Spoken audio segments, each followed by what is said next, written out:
Boa tarde a todos. Eu sou Mércio Gomes, sou antropólogo da UFRJ, fui presidente da FUNAI durante o primeiro governo Lula e queria agradecer muito a essa ideia de criar esse seminário internacional sobre a utopia ao Danilo Miranda e ao Paul Heritage, com quem nós conversamos há uns anos atrás, conforme o Paul já falou. Ele não falou pela sua grande gentileza de que, logo que entabulamos uma conversa sobre a utopia, no meu livro, Os Índios e o Brasil, eu dizia que o Thomas More tinha conversado com alguns marinheiros irlandeses. Isso está num livro. Evidentemente que ele não conversou com irlandeses. Eu fiquei pensando, de onde eu tirei irlandês? Agora que aparece a Irlanda como o tale de Irlanda, um mito epopeico do Brasil, talvez tenha sido isso. Mas a utopia está entre nós no Brasil como um tema há muitos anos e por muitos intelectuais brasileiros. Então, faz sentido que todos nós que tenhamos tido uma educação humanista tenha lido Utopia um dia ou outro em nossas vidas. Eu li a Utopia pelo menos umas 3 vezes, quando eu era muito novo ainda, no ginásio, no científico. Depois eu li quando estava escrevendo a minha tese de doutorado. E depois eu li, mas eu não bem li, quando estava escrevendo o livro Os Índios e o Brasil, que foi em 88, 89. Bem, daí é que, quando eu escrevi no livro, eu coloco a utopia como Thomas More falando com irlandeses. Porque esse livro, ninguém grava um livro, ninguém grava as ideias completamente. Um livro mitológico, um livro epopeico, como a utopia, penetra em nós e nós fantasiamos, sem querer, fantasiamos muitas coisas. Nós, que eu digo, somos todos nós, inclusive Karl Marx, que fantasiou muito com a utopia, a partir de algumas ideias fundamentais que eram importantes para ele.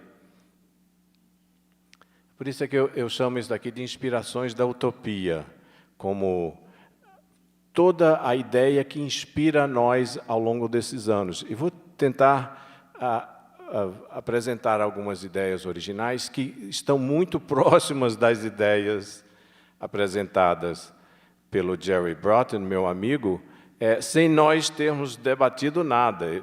Terminamos fazendo coisas muito próximas, embora de 2 perspectivas e tradições culturais diferentes. Bem, ninguém apresentou a cara do Thomas More, está aí a cara dele. É um sujeito bonito, um advogado. O pai dele era advogado, era de uma classe média urbana. Tem essa história, para começo de conversa, a utopia é sobre a cidade. Embora a gente vai ver, ele diga que todo utopiano tenha que ser agricultor, a agricultura é uma atividade que você só faz a cada 2 anos. Você é conscrito da cidade para trabalhar. E na fazenda ou nos campos teriam casas excelentes, ótimas, para você passar o tempo lá e trabalhar durante 2 anos.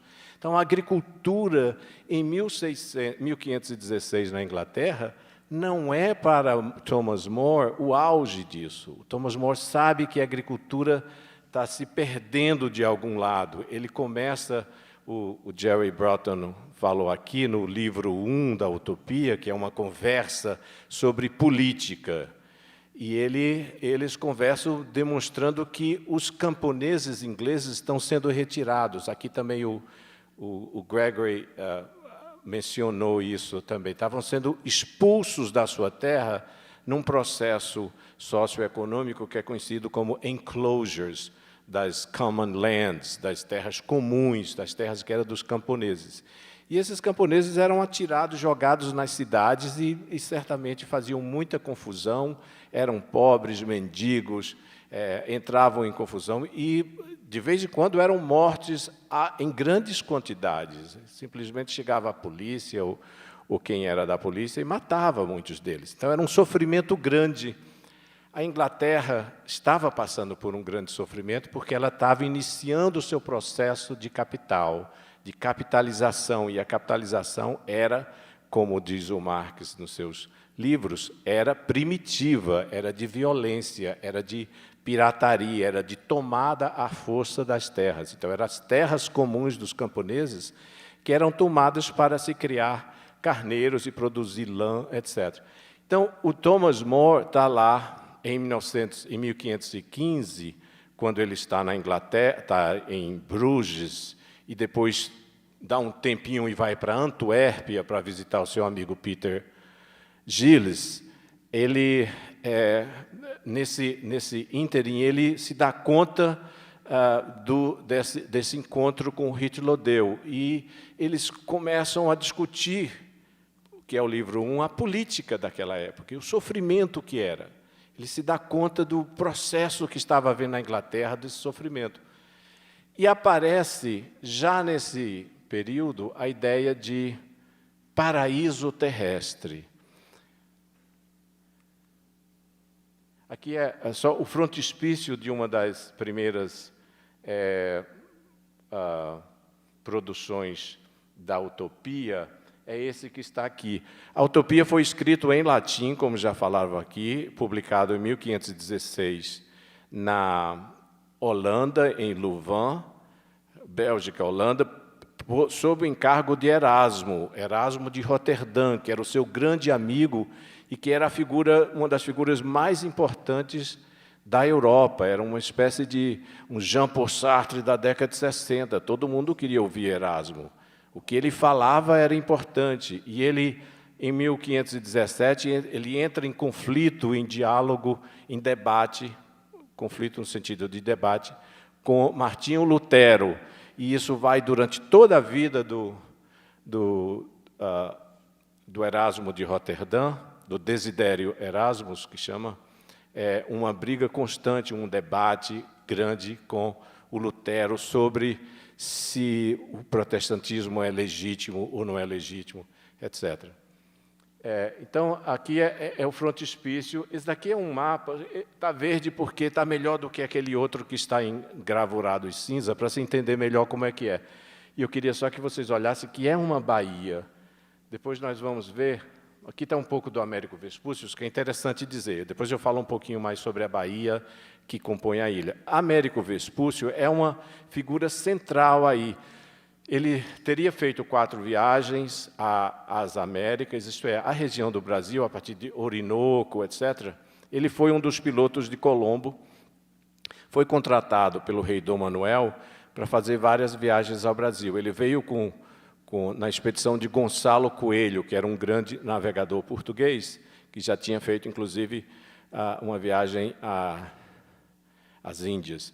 E aqui eles fundaram, em Cabo Frio, uma feitoria. Cabo Frio, para quem não conhece, é ali perto de Búzios, que é mais conhecido, uma cidade que faz uma pontinha do estado do Rio de Janeiro, onde tinha algumas aldeias tupinambá, e houve muita troca com o pau-brasil naquela ocasião. E numa dessas viagens, tinha vários marinheiros de vários lugares, e eis por isso, porque eu falo um negócio que um deles estava irlandeses aí nessa expedição que o Gonçalo criou, a feitoria de Cabo Frio. É dessa feitoria de Cabo Frio que o Vespúcio toma a maioria das anotações que ele vai escrever sobre os índios tupinambá.